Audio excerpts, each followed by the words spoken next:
Gold's price breakout is here. The Congressional Budget Office projects that within a decade, debt held by the public will approach $45 trillion, up 63% from this year. Why the Fed got it wrong. With trillions of dollars pumped into the system during COVID, directly into people's and corporate bank accounts, the Fed believed that inflation would only be temporary.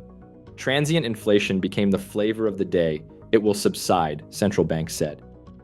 Has inflation truly subsided? Strip out food and energy, and it's not so bad, one could argue. But in case you haven't seen it, gasoline prices are up 30%, and the price of chicken is up 50% in the past few years. Want a dozen eggs? It'll be 60% more today than in 2021. Maybe inflation isn't so transient, like gold certainly doesn't think so, and the price action in gold is something investors should be paying attention to. Gold's US dollar price breakout. Gold is now officially breaking out in every currency, including the US dollar, which means it's in a bull market. The sneaky rally in gold has now gone full mainstream, yet is receiving no mainstream media attention. Gold has flirted with all-time highs several times over the past few years, only to snap back, consolidate, and try again, which on a long-term time frame is very healthy for a powerful move to come, as can be seen in the chart. As the chart shows, gold spent 5 years in consolidation after soaring 550% over the span of a decade. Then it began its move higher in 2019, bursting to a new high after COVID. Gold has since spent the last few years inching higher, making higher lows in a tight trading range.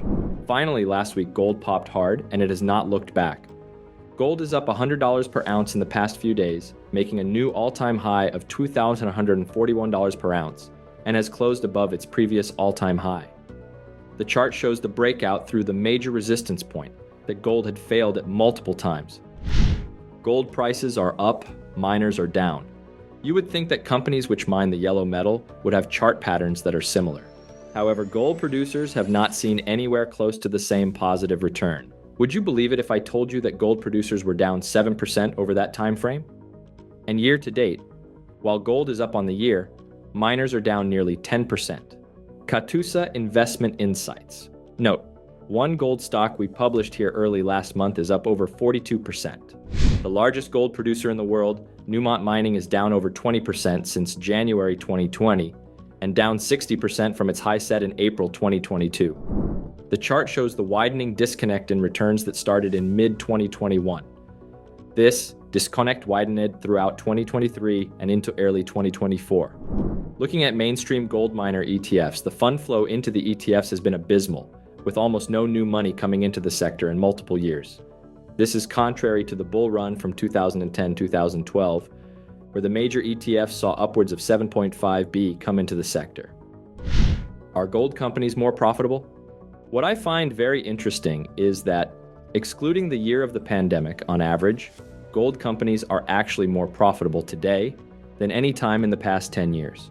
For mining, it makes a lot of sense to define it as all-in sustaining cash costs, meaning all those costs related to production, plus salaries, interest expenses, and maintenance capex at mines, relative to the average gold price for the year. The chart shows this profitability margin on an annual basis since 2012.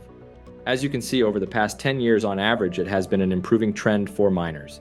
If margins were in the dumps, it would make sense that the gold miners would be hitting all-time lows. But given that margins are the strongest they've been in over a decade and trending up, could this be gold's value investor moment? Gold stocks are cheap for now. This is very rare. Right now, the world's largest gold companies are trading below net asset value, while those in the mid-tier space are trading for as low as 50 cents on the dollar.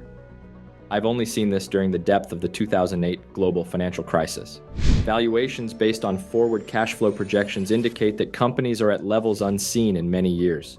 Newmont, the world's largest gold producer, is trading 6x cash flow. The last time that happened was back in 2016.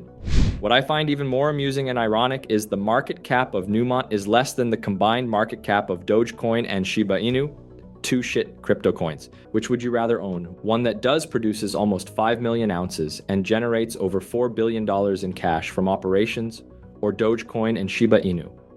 There are 3 important takeaways right now are: 1. Gold metal prices are at all-time highs. 2. Companies are profitable and are trading at depressed valuations. 3. Institutional funds are not yet participating in a big way. There is no rush like a gold rush where you can only lose 100% of the money you invest. But the returns can be spectacular in your favor. You've already had the opportunity for a 42% gain as of this writing. And yet it's still early days for that company, as I can see the share price increase very quickly another 50% if gold consolidates above its all-time highs. We just published an incredible small cap gold opportunity for those with high risk appetites in the March issue of Katusa's Resource Opportunities just days ago. One that we believe should be an easy double from here if gold stays where it's at. If you're not yet a subscriber, click here to get on the list. Or call our customer service team directly at 778-737-7381. Things are getting very interesting now. Subscribe to the KRO, which is a Katusa Resource Opportunities, to find out exactly what prices I'm buying at and what price I sell at before the trade occurs. And you get to sell before I do. If you want to give your portfolio an edge, consider becoming a member and giving it a try for yourself.